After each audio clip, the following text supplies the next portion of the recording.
S'il y a un Sefer Torah dans une maison et un type, on peut s'enlever qu'un des deux, on prend le type. Hein. On ne prend pas le Sefer Torah. Hein. C'est sûr. Mais si notre religion n'était pas comme ça, elle n'aurait pas survécu.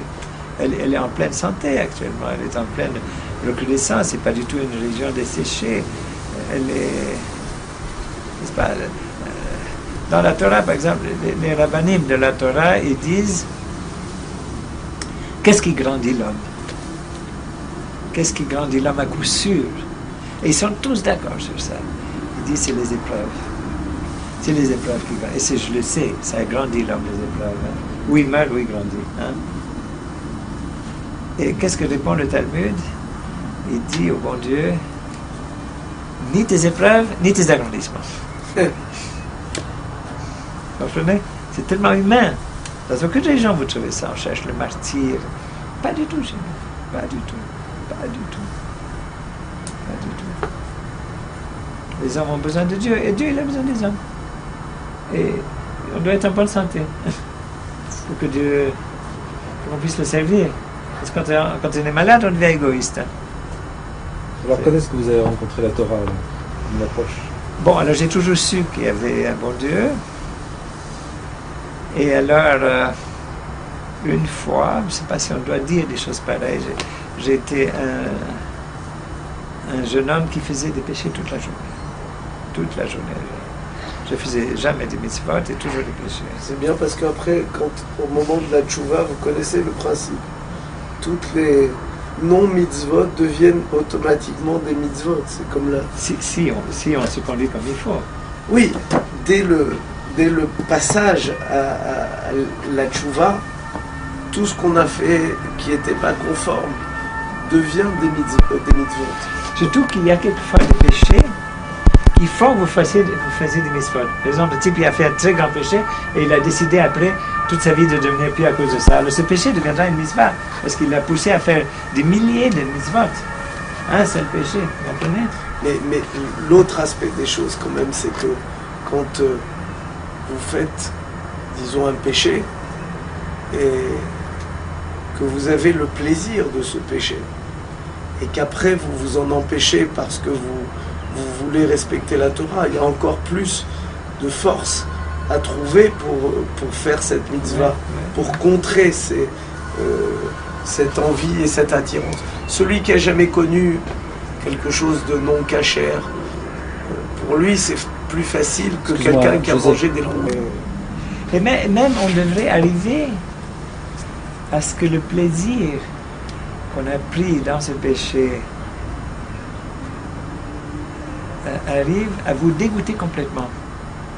C'est-à-dire qu'on n'a plus envie d'avoir ce plaisir. Au moment où on a une répugnance pour tout ce qui n'est pas cachère, une répugnance, à ce moment-là, c'est encore plus haut. Mais effectivement, un type qui dit « moi, je ne mange pas le jambon parce que je ne l'aime pas », il est beaucoup moins haut que le type qui dit « j'adore le jambon, mais je ne le mange pas parce qu'il ne faut pas ». Bien sûr qu'il ne faut pas. Et c'est pour ça qu'on dit que le tzaddik, un juif normal, enfin un homme normal, mettons, j'aime pas trop faire de différence entre juif et non-juif, en séfarade, ashkenaz et pieux et non pieux, n'en parlons pas, mais un homme normal ne peut pas se tenir au pied d'un tzaddik.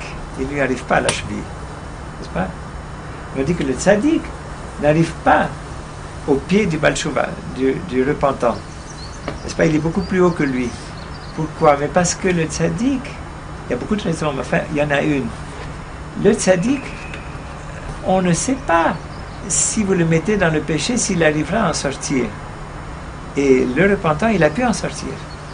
Donc... Mais je crois avoir entendu que il y avait aussi la symétrie. C'est-à-dire que le Baal Tshuva, là où le sadique se tient, il ne peut pas se tenir non plus. C'est-à-dire que lui, il n'a pas la connaissance de la pureté absolue.